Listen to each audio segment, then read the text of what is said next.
So, Chris Broussard, on a scale of 1 to 10, how confident are you in LeBron's Lakers making it out of the West?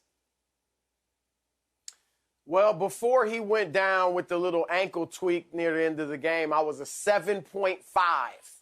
Now I'm a 7.0. All right, so I clearly have the Lakers favored to win.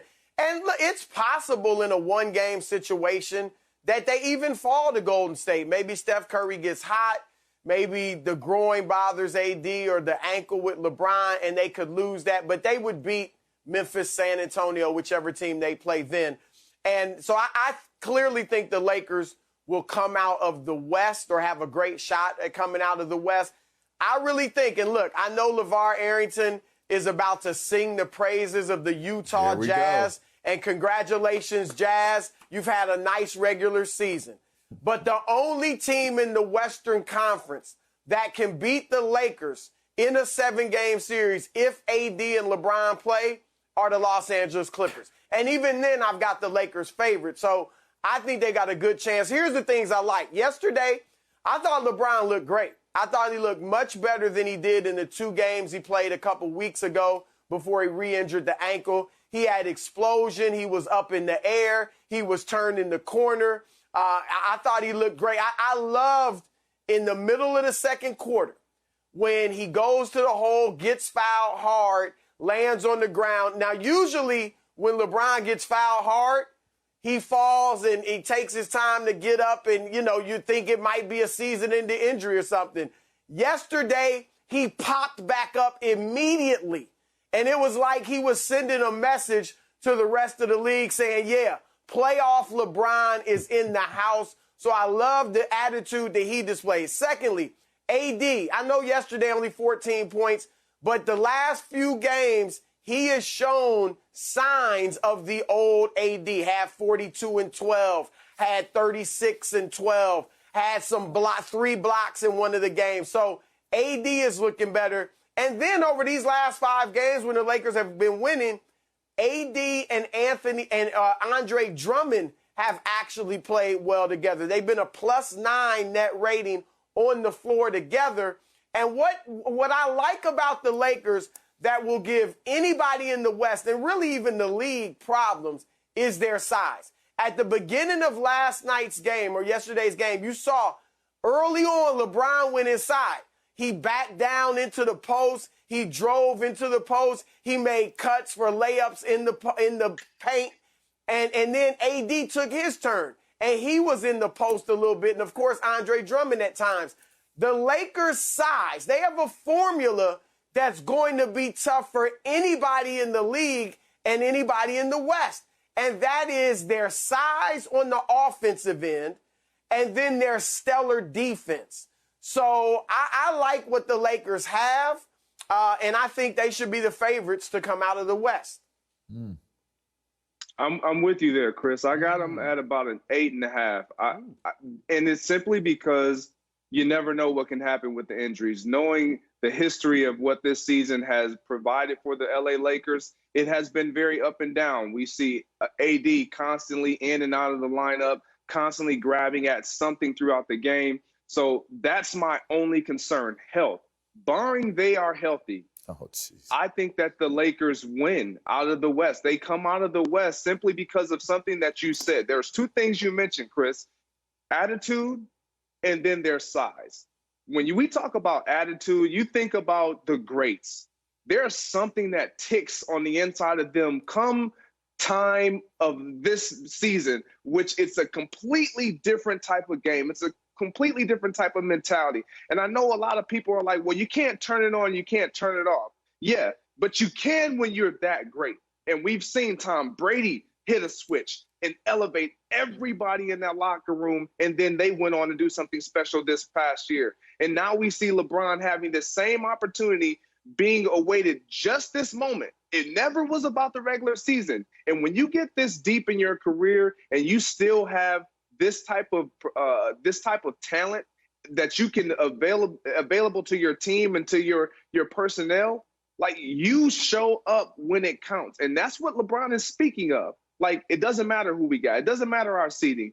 Time is now. I'm going to be fine. Now, again, Everyone's going to look at that ankle and try to test and make sure. But if they can run through LeBron, get AD involved early and often, and then again to the length, defensively, that's their calling card. If they can get stops, if they can defend, and they can prevent, I'm going to just speak to the Clippers because that's who I feel too, as you alluded to, Chris, is their biggest opponent. If they can stop and get those guys off of their game and get perimeter play from their backcourt, Dennis Schroeder, and then we talk about KCP, how he came up big last season, then they have a really, really good chance of repeating, in my opinion. I'm going with a 6.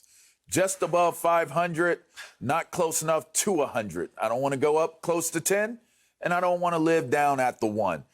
Listen, you want to qualify it and say LeVar is going to say the Utah Jazz. You're right, I'm going to say the Utah Jazz because I am a believer in the Utah Jazz. And listen, here's the thing about the Lakers, right?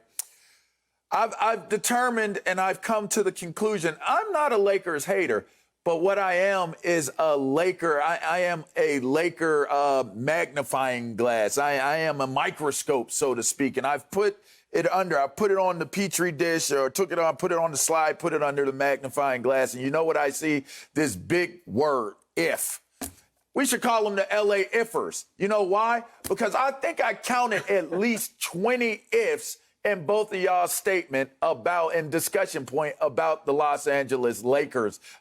The ifers. And the thing about it is, if we're going to continue to say, if LeBron is this, if AD is this, if the Lakers can do this, if Dennis Schroeder can stay away from protocols for COVID, if we have all of these things, if. I'm so sick and tired of hearing about ifs. And for me, when I look at what's going on here, I just want to look at one real fact that plays into the factors of why I look at the Utah Jazz and say they can do it.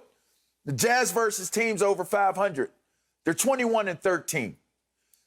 The Lakers versus teams over 500, they're 20-21. That's 42% versus 60%.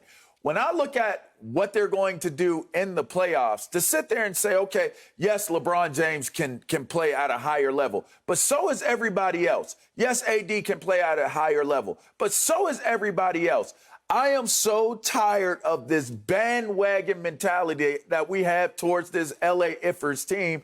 And J-Mac, if I'm saying who's coming out of the West, it's not the Lakers that I have set as the first team. They're probably a 1A or a 2A if you're asking me. I think there's several other teams that I would look at, including the Utah Jazz. So if you're scoring at home, boys and girls, LeVar was at a 6. Chris Wishy-Washy Broussard was like a 7, 7.5. Greg Jennings a touch higher. I'll give you the real talk right here. The Lakers are the gambling favorites if you go out to the desert, and that's why they're a 9.5, yes, 9.5% chance the Lakers come out of the West.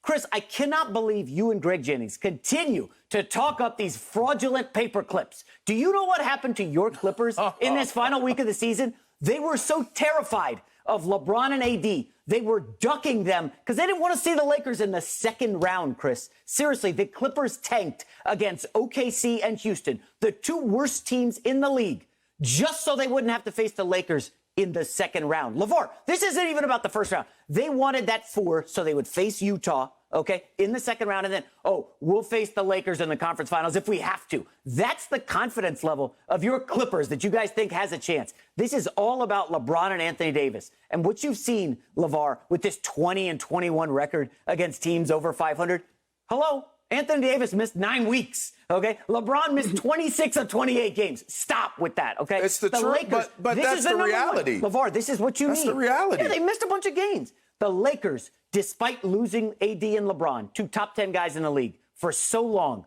were the number 1 ranked defense in the NBA at the end of the season. And it's all about defense. In a year where offense has ruled the NBA, we're seeing some historic offensive efficiency throughout the NBA. What are the Lakers? Number 1 in defense. When the rest of the league zigs, we got to do offense. We got to shoot threes. Clippers led the league in three-point shooting.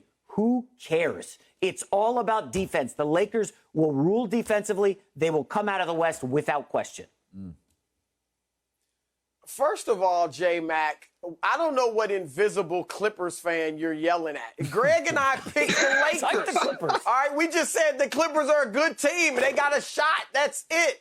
Now let me address LaVar. Please do. All right, the Los Angeles Ifers. Okay? Ifers. The fact is, and here's another reason I'm so confident in the Lakers, LaVar, is there are ifs for everybody out west. That's really very true. everybody in the Thank league you. at this But we point. only use them for the Lakers. But they're only used for the Lakers. We don't But use ifs for everybody else. Okay, where's Donovan Mitchell? Where's Donovan Mitchell, their best player? Absolutely. It's a week. But you didn't hear me That's say. an if. You didn't hear me That's say. an I if. think that Utah Jazz have a great chance if Donovan Mitchell comes back at 100%. I still think the Utah Jazz are good enough and mature enough right now and have created a habit of winning during the course of, wow, go figure, the regular season. I didn't know the regular season didn't matter in terms of getting wins and losses and building momentum towards going into the playoffs. Y'all acting like Utah doing what they've done and starting off being at number one doesn't matter because we're going to the playoffs now. Y'all need to stop that. Y'all really do. Y'all need to give Utah their much due respect. In the postseason, in a 7-game series, it is critical that you have a guy, or preferably two, that can take a guy off the dribble when they know what I'm doing. So even though the defense, because over 7 games, teams know exactly what everybody wants to do. They know a guy's tendencies. They know when he takes 2 dribbles to the right, he's about to pull up for a jumper. They know when he throws a head fake, he's going to do this or that. And you need guys that, even though you know everything I want to do, you can't stop me. That was Donovan Mitchell. But Donovan, I think, will be back, but will he be hampered? Other than Mitchell, who do they have like that? Jordan Clarkson? Yes. That's it. Yeah. Yes, all that's the enough. other guys play off of their system. So I don't look, Utah had a great season. Quinn Snyder did an outstanding job. They will get many regular season awards. But I don't think they can beat the Lakers. Phoenix, look, another great season. Chris Paul, fantastic. Devin Booker, fantastic. Monty Williams should be coach of the year. But I don't believe Devin Booker and DeAndre Ayton are going to step into their first playoff series of their careers and beat LeBron James if they meet him, or even if it's a second round, whenever. I don't see them beating the Lakers. Denver doesn't have Jamal Murray. That's all right, true. so they got issues. And then the Clippers are -5 in clutch time. That's their problem. When it gets down to the final minutes of the game, you are what are they assuming going that to everybody do? for the Lakers, the LA Ifers, are going to be healthy enough to make this team look the way that it is that you're talking. So if all of those things, all those factors LeBron given, or AD is hurt, all bets are off. Of course. Yeah, I mean, all right, well, LeVar, then that's a qualifier. Remember, then. Utah getting the number 1 seed gets about a week off of rest, so an extra week for Donovan Mitchell. Chris, you keep diminishing the Utah Jazz. I just want to point out, they're probably going to have the Defensive Player of the Year, Rudy Gobert. They're going to have the Sixth Man of the Year, Clarkson or Joe Ingles. Joe Ingles, hey, give the man some flowers. Joe Ingles is playing well.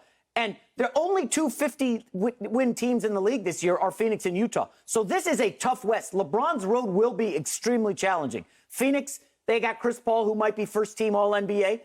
Second round, it's definitely not going to be an easy one, okay? Don't act like the Denver Nuggets with the MVP of the league, Nikola Jokic, is going to be a pushover. And then, of course, the Utah Jazz or the Paperclips in the conference finals. So this is going to be a tough road for LeBron. I have full confidence. I'm personally a little surprised Greg Jennings came in low. I thought we were in lockstep, Greg, on the Lakers dominating the West. But I guess you jumped off the bandwagon. That's fine. Thank you for watching. You can subscribe here to get the latest from the show, and be sure to check out more of the best clips from Undisputed, or go watch a few other segments from our other shows on FS1.